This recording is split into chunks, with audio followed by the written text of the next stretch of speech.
산 아래로 내려가라라는 말씀 가지고 하나님의 말씀 증거하겠습니다. 제가 지난해 이제 박사학위 공부를 했지 않습니까? 그런데 어떤 심사위원 교수님, 이제 성균관대 경영학과 김재영 교수님이라고 아직도 이름이 기억나는데요. 그분이 2달 동안 계속해서 제가 낸 논문에 대해서 파신 게 있어요. 제가 각주를 달잖아요. 그러면 그 각주를 단 거에 대해서 그게 실제로 내가 인용한 글인지 찾은 거예요. 각주를 단 게 한 40페이지, 총 하면은 한 800개의 각주를 달았는데, 800개의 각주를 달았는데, 그 각주를 단 걸 가지고 이 사람이 진짜 논문을 쓰면서 그 책을 인용했는지 하나하나 다 체크하시는 거예요. 야, 전 그분 보고 깜짝 놀랐어요. 왜 그렇게 하셨냐? 남이 연구한 거 도둑질하지 말라는 거예요. 빼앗지 말라는 거예요. 훔치지 말라. 여러분, 그 설민석 씨나 뭐 김미경 씨나 다 논문 때문에 하루아침에 바닥으로 나락으로 떨어졌잖아요. 이 논문 쓸 때 내 의견인 양 남의 것을 채용해 와서 쓰면은 그거 다 불법이고요. 학위 박탈하는 사유예요.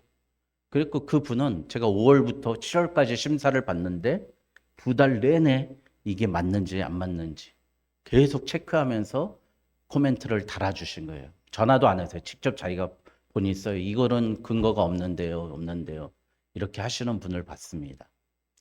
그분 때문에 또 어떤 면에서 저는 도둑놈이 안 된 거예요. 전 정말 그분께 감사드립니다. 어떻게 바쁘신 교수님이 그것까지 하나하나 다 신경 쓰면서 그렇게 하셨는가 그런 생각이 듭니다. 제가 작년 이맘때인가요? 십계명 강의를 하면서 이 강영한 서강대학교 교수님이 쓰신 십계명 강의에서 도둑질 하지 말라라는 란이 나와요. 근데 그 도둑질 하지 말라라는 란에서 이 미국에 있는 유명한 신학교에서 그분이 공부를 했어요. 최고로 좋은 신학교에서 공부했는데 교수님들이 넋두리를 하는 거예요. 교수님 앞에서. 한국 교수님 앞에서. 동아시아 학생들은 표절을 밥 먹듯이 한다. 특히 한국 학생들은 표절을 많이 한다. 이게 뭔가 우리 문화와 연관되어 있지 않은가? 이분이 그렇게 생각하세요. 한국 사람들은 이상하게 남의 것 훔치는 거에 대해서 죄스럽게 생각하지 않는다는 거예요. 그리고 아이비리그에 있는 학생들 중에서 그래서 중도에 탈락하는 비율이 가장 높은 학생이 한국 학생들하고 중국 학생들이래요. 이상하죠? 유교 문화에 있는 사람들이 남의 것을 잘 도둑질한다는 거예요. 제가 이걸 깊이 가려고 하는 게 아니라 우리가 이런 거예요. 넓고 편하고 지름길을 택하려고 하니까 성경 말씀에서 이런 자는 뭐라 그래요? 도둑이요, 강도라. 분명히 말씀하시는 거예요. 오늘 말씀의 주제는 뭐냐면 우리가 온전한 예수님이 가라고 하는 길을 어떻게 갈 것인가? 예수님이 원하는 길이 뭔가? 그걸 생각해 보니까 바로 산이 아니라 산 아래였구나라는 걸 발견하게 돼서 말씀을 준비했습니다. 여러분, 우리 예수님이 오늘 말씀에 보니까요. 1절에 내가 하나님의 나라가 권능으로 임하는 것을 볼 자들도 있느니라 하시니라. 이게 뭐 예수님의 재림도 있겠지만 저는 사도행전 1장 8절의 말씀이라고 생각해요. 예수님이 승천하시고 나서 성령의 권능이 임하면서 예루살렘과 온 유대와 사마리아 땅끝까지 내 증인이 되리라. 성령의 두나미스 권능이 임하면서 온 지중해가 복음으로 불타오르는 그 권능을 이들이 봤습니까? 못 봤습니까? 봤어요. 베드로도 보고 요한도 보고 야고보도 봤다는 겁니다. 그런 말씀을 하시고 나서 이 모습이 어떤 모습이냐? 2절에 보니까 베드로와 야고보와 요한을 데리고 따로 높은 산에 올라가셨다. 여러분들 잘 아시는 변화산이라는 겁니다. 이스라엘 가면 진짜 있습니다. 이 변화산이라는 곳에 데리고 가가지고 예수님의 변모된 모습을 보여주십니다. 안양인가요? 거기에도 변화산 기도원이 있는 것 같은데요. 여러분, 이 말씀 한번 생각해 보세요. 예수님의 방법은요, 예수님도 항상 많은 사람을 택하지 않고 적은 소수를 택해서 그들을 통해서 일하십니다. 예수님도 엘리트를 뽑는다고요. 12제자를 다 데리고 가지 않고 예수님이 항상 기도하러 데려가는 제자들이 있었어요. 베드로와 야고보와 요한입니다. 이 세 명이 다 어떻게 했어요? 죽을 때 참 처참하게 죽었죠. 순교했죠. 우리 예수님의 제자로 산다는 거는요, 베드로처럼 예수님은 똑바로 십자가에 못 박혀 돌아가셨지만 예수님이 아끼고 사랑하는 제자는 십자가 거꾸로 못 박여서. 여러분, 사람이 이 물구나무 서기 해보셨잖아요. 그럼 어때요? 얼굴이 그냥 수박이 돼버려요. 수박이 새빨개지잖아요. 그 피가 거꾸로 솟으면서 거꾸로 매달려갖고 십자가에서 죽었다고 생각해 보세요. 베드로의 삶만 봐도, 야고보도 마찬가지고 요한도 마찬가지고 비참하게 순교했죠. 뭐 전설에 따르면 요한은 끓는 기름에 넣어서 죽었다 그러죠. 그러니까 예수님은 그가 택한 제자를 따로 불러서 따로 기도 훈련 시키고 이들을 통해서 하나님의 놀라운 능력을 나타나죠. 이 스페인의 순례길이 있잖아요. 산티아고. 그게 뭐예요? 성 야고보. 예, 그 순례길. 거기에 순교하고 뼈가 묻혀 있었다고 그래가지고, 예, 성 산티아고 순교길을 가는 거 아닙니까? 그 사람들이. 베드로, 요한, 야고보 다 이런 식으로 처절한 죽음을 맞았지만 그게 뭐예요? 지금까지 베드로가 죽었던 그곳에는 베드로 성당이 있었고요. 산티아고, 스페인에는 이제 많은 사람들이 예수님의 제자의 발걸음을 자기도 걷겠다 해서 1년에 몇 천만 명 가까이 거기를 방문하죠. 또 우리의 요한, 계시록을 통해서, 예? 우리 하나님의 운명, 우리 천국 백성의 비밀을 알게 되죠. 여러분, 우리 이렇게 보면은요, 여러분, 그러니까 우리도 좀 특별하게 선발받고 선별되는 사람들이 됐으면 좋겠어요. 기도의 자리를 떠나지 마시고 기도의 자리에 항상 붙어 있어 보십시오. 하나님이 나를 세계적인 인물로 쓸 줄 믿습니다. 그래서 이제 올라갔는데 세상에서 빨래하는 자가 그렇게 할 수 없을 만큼 매우 휘어졌더라. 3절에 보니까 예수님의 광채가, 예수님도 얼마나 더러운 옷 입고 있었겠습니까? 그런데 예수님의 광채가 휘어진 거예요. 새하얘지시고 밝아지신 거죠. 때가 쏙 비트 쓰셨겠죠. 예, 그때는 없었나요? 비트 쓰면 깨끗해지잖아요. 깨끗한 옷을 입고 예수님이 나타나니까 깜짝 놀란 거죠. 그런데 그뿐만 아니라 모세와 엘리야도 나타났습니다. 여러분, 모세 구원의 상징 아닙니까? 또 한 가지는 우리 이 말씀을 최초로 하나님께 받아서 쓴 모세오경, 이 말씀의 상징이고 율법, 모세로부터 십계명을 받아왔지 않습니까? 율법의 상징인 모세가 예수님의 오른쪽에 있는 거예요. 그 다음에 엘리야가 있는 겁니다. 엘리야는 뭐죠? 기적의 상징 아닙니까? 엘리야를 통해서 얼마나 많은 기적이 일어났습니까? 불이 내려오고 비가 내리고 죽은 사람을 살리고 850대 1로 싸워서 승리하는 그 놀라운 기적, 요단강을 가르는 기적, 이 엘리야는 기적의 상징입니다. 눈에 보이는 우리의 먹을 것, 입을 것을 하나님의 능력을 받아서 해결하고 전쟁까지 이겼던 엘리야입니다. 이 두 명이 온 거예요. 저는 이 말씀을 보면서 이렇게 생각했어요. 좀 특이한 생각일지 모르겠는데, 이란이 지금 막 지금 2만 명이 죽었다, 3만 명이 죽었다 그러지 않습니까? 근데 이란이 79년도에 호메이니가 이란 종교혁명을 일으킵니다. 우리는 이제 왕 싫어. 왜 왕이 필요해? 우리는 율법으로만 살 거야. 쿠란에 나온 율법만 가지고 살 거야. 이게 세상을 지배하는 원칙이야. 라고 했는데 제일 못 사는 나라가 어디예요? 세계에서? 제일 여자들이 핍박받는 나라가 어디예요? 이란이에요. 역설 아닙니까? 왜 율법만 가지고 여러분 다 아시죠? 이 쿠란이 성경 똑같은 거.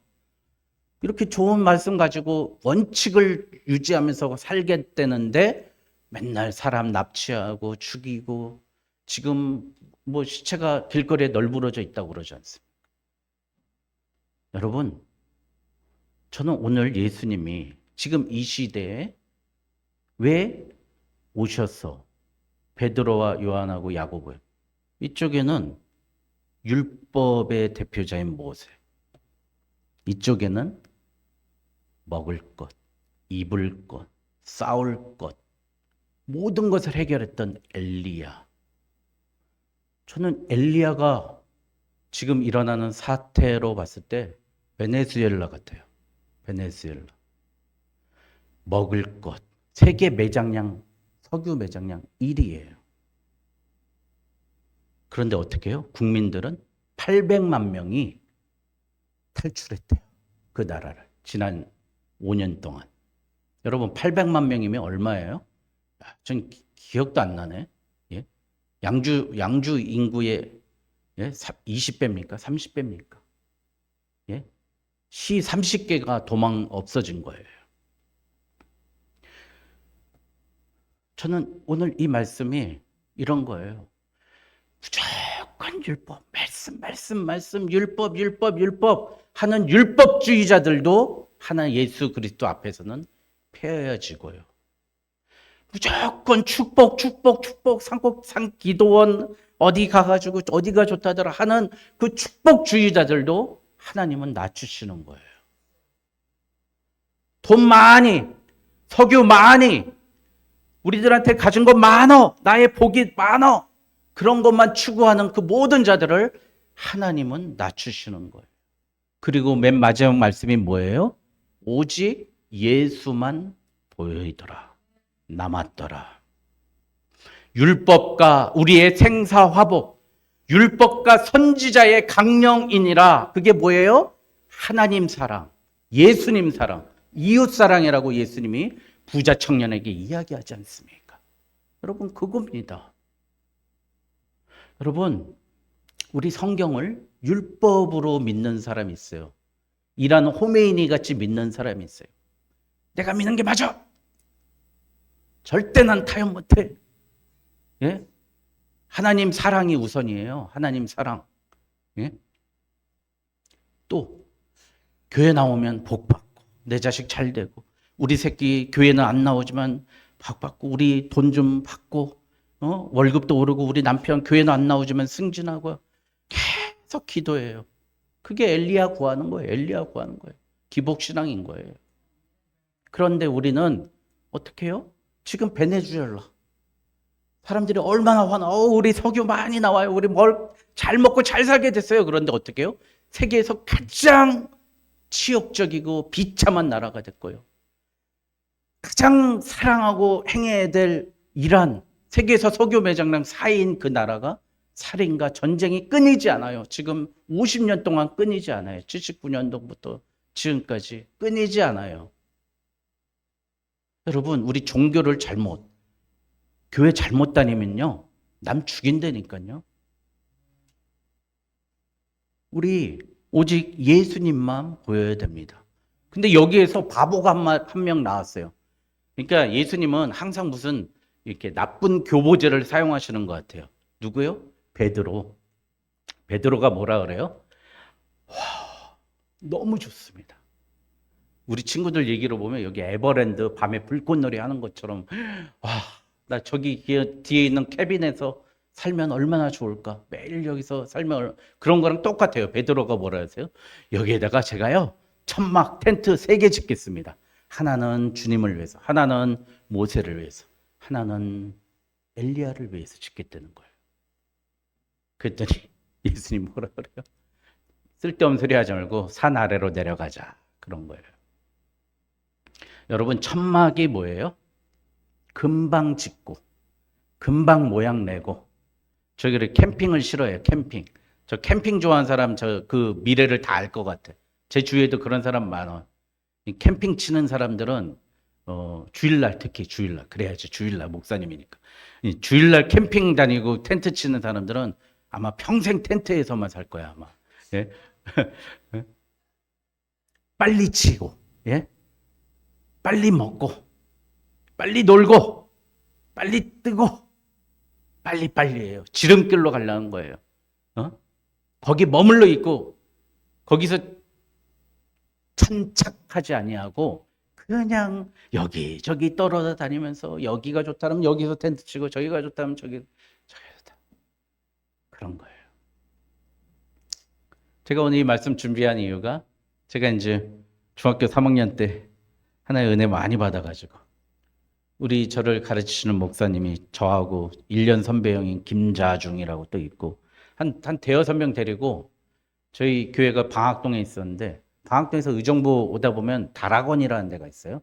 다락원 아실 거예요. 망월사 가기 전에 다락원이라는 곳이 있는데, 거기서 이렇게 쭉 옆으로 하면 도봉산 쪽으로 올라가면 도봉산 제일기도원이라고 있어요. 거기 막 꾸불꾸불 길 타고 이제 올라가면요, 이렇게 예배당, 조그만 예배당 있고, 기도하는 곳이 따로 있는 게 아니라 그 도봉산 바위 위에서 올라가서 기도하는 거예요. 거기서 막 기도하는데 너무 은혜가 되는 거예요. 소나무 붙잡고 기도하고 하나님께 간절히 아뢰는데, 목사님이 그러는 거예요. 우리한테 산 아래로 내려가자. 산 아래로 내려가라. 그 말씀하시는 거예요. 이렇게 가르치는 거예요.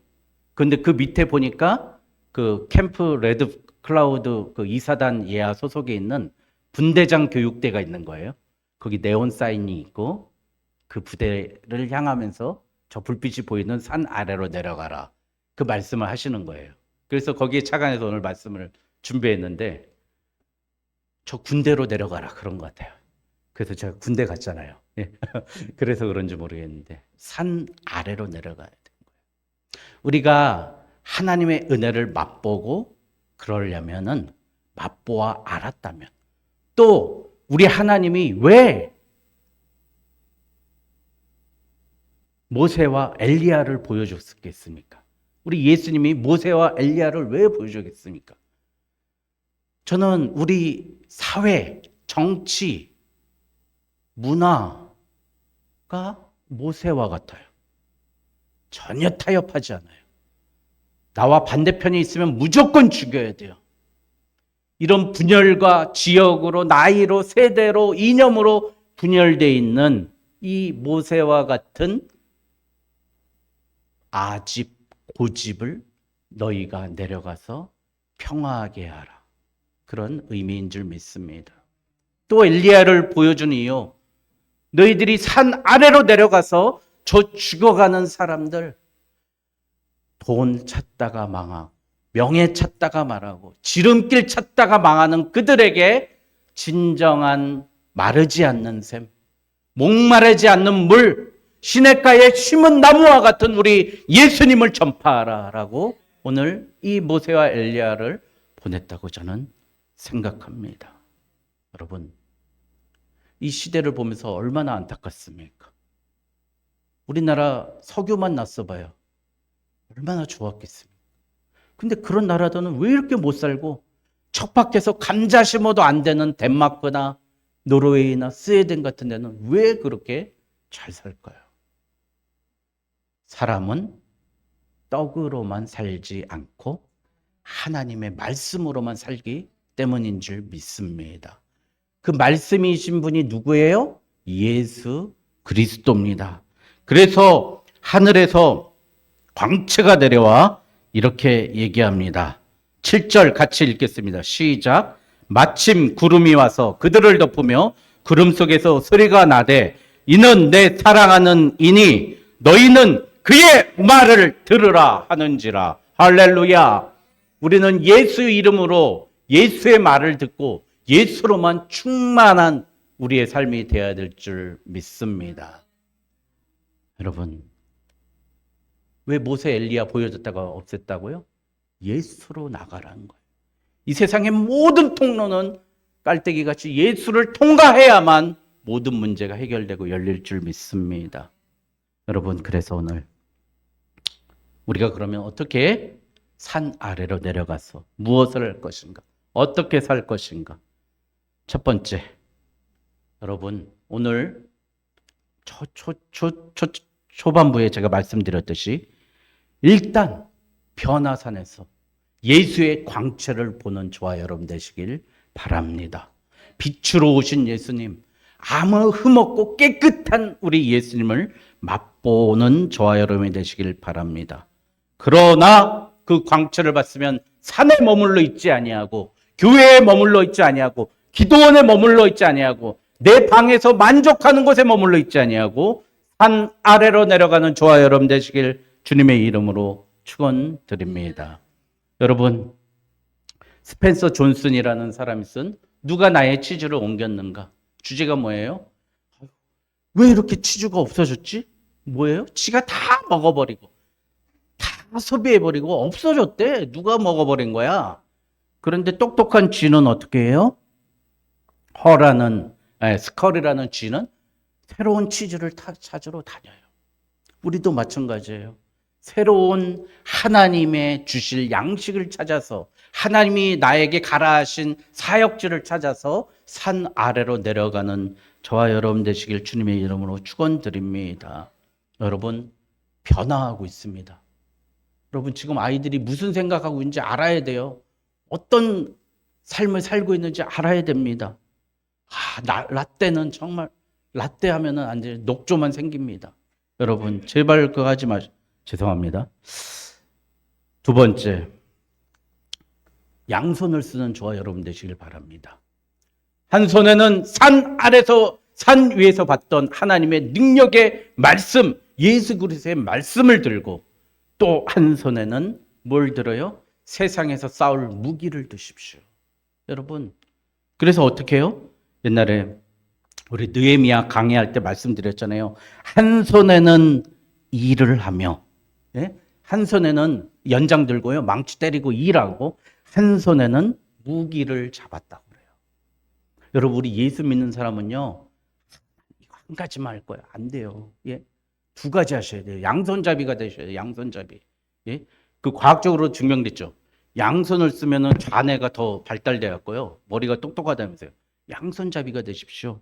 여러분, 전 세계를 복음으로 이끌었던 찰스 스펄전이 한 얘기, 명언 아닙니까? 한 손에는 복음을, 한 손에는 샌드위치를 들고 나아가라는 거예요. 칼 바르트 어떻게 했어요? 칼 바르트가 한 얘기, 한 손에는 성경을 들고 한 손에는 신문을 들라고 그랬어요. 세상 돌아가는 것 좀 보고 목사들이 히틀러한테 아유 우리 총통 만세 하지 말라고 세상을 일깨웠던 사람입니다. 여러분, 양손으로 하나님과 세상을 보고 세상을 고치러 산 아래로 내려가시는 저 여러분 되시길 바랍니다. 마지막으로 우리 삶은 오직 예수만 바라보는 올해가 됐으면 좋겠습니다. 인도 선교사님이 저한테 그래요. 인도는 너무 기적이 잘 일어난대요. 제가 기도만 해도 안진뱅이가 일어난대요. 그 피부병이요, 그 다음날 나오면요, 썩어졌던 욕창이 낫는데요, 기도만 하면. 근데 왜 우리나라는 안 일어날까요? 옛날에 조용기 목사님 막 손대면 많이 다 낫고 그랬는데 지금 왜 우리나라는 일어나지 않고 이렇게 막혀 있을까요? 여러분, 지금 엘리야만 쫓아가서 그래요. 교회 안에 모세의 율법만 있어서 그래요. 서로 삿대질하고 미워하고 내 이익 취할 엘리야만 찾는 거예요. 내 배부를, 내 기름잔이 넘치기만 바라고 내 밀 항아리가 넘치기만 바라지 우리 예수 그리스도의 십자가가 없기 때문에 이렇게 망하고 있습니다. 여러분, 기적이 일어나지 않는 거예요. 오늘 이 말씀에 보십시오. 그 다음 14절부터 무슨 얘기가 나와요? 귀신 들린 소년의 치유가 나와요. 제자들이 데리고 가서 이 말씀 마치고 예수님 내려가 보니까 예수님의 제자들이 귀신 들린 아이를 못 구하고 있는 거예요. 못하니까 사람들이 막 놀리는 거예요. 지금 세상도 이렇습니다. 교회, 니네 교회 도대체 하는 게 뭐야? 헌금만 걷어가지고 배불러 먹고 살고 교회 지으려고만 그러고만 있지 않느냐? 니네가 지금 사람을 고쳐봤어. 사람을 일으켜 세워봤어. 세상을 위해서 봉사를 해봤어. 아무것도 안 한다. 니네 도대체 하는 게 뭐냐? 왜요? 예수님이 그럽니다. 23절에 예수께서 이러시되 할 수 있거든이 무슨 말이냐? 믿는 자에게 능히 하지 못할 일이 없느니라. 능치 못할 일이 없느니라. 이렇게 말씀하셨습니다. 그러니 24절에 곧 그 아이의 아버지가 소리를 질러 이르되 내가 믿나이다. 나의 믿음 없는 것을 도와주소서 했더니 그 아이가 깨끗이 낫고 귀신을 꾸짖고 나아간 줄 믿습니다.